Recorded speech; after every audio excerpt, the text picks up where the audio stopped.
We are privileged to be able to celebrate the beautiful and luminescent Yom Tov of Chanukah.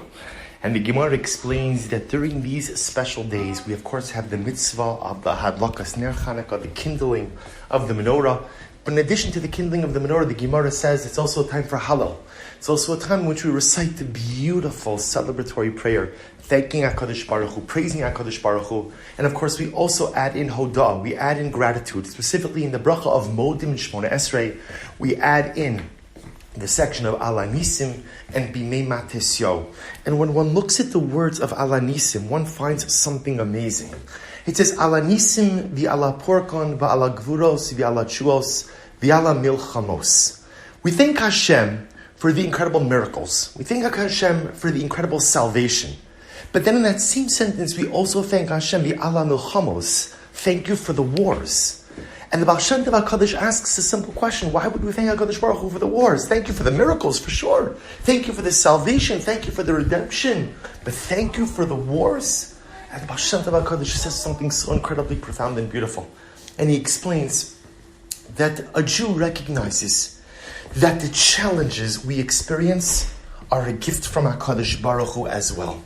You see, no one really wants this kind of gift, and no one asks this kind of gift. And when we're experiencing the quote-unquote gift, we often have questions of why me, why us? But after we go through the milchama, after we go through the wars of life, we recognize how they contribute to the totality of our spiritual personality. Then we recognize that it is only through the wars of life that we experience growth. It is only through the challenges of life that we self-actualize. It is only through adversity that we get to experience and understand who we truly are. You know, last night, the first night of Chanukah, I was zocha to be by the Kotel, and I was there with Rabbi Lau, Yisrael Meir Lau, and Defense Minister Gans was there, and they lit the first ner, the first candle by the menorah.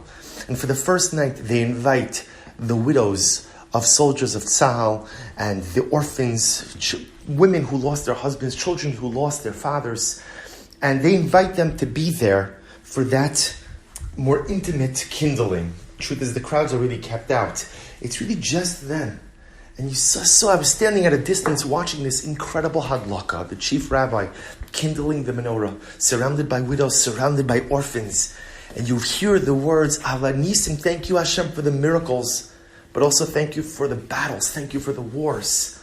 Because it is only through the adversity and the difficulty that Am Yisrael is able to survive. It is only because of the difficulty and the adversity that we are able to truly understand who we are.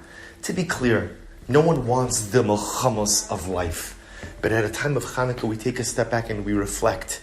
And we thank Hashem for the wonderfully sweet things. We thank Hashem for the wonderfully beautiful things. We thank Hashem for the pach shemen, the little cruse of oil that remained lit for 8 days.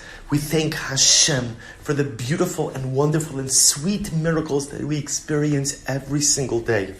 But as in this Yom Tov of Chanukah, we also thank Hashem for the milchamos. I don't want the wars. I don't want the trials and tribulations. I don't want the adversity. But at the end of the day, I recognize that they are necessary for me to become who I am meant to be. And for those milchamos, Hashem, I say, thank you.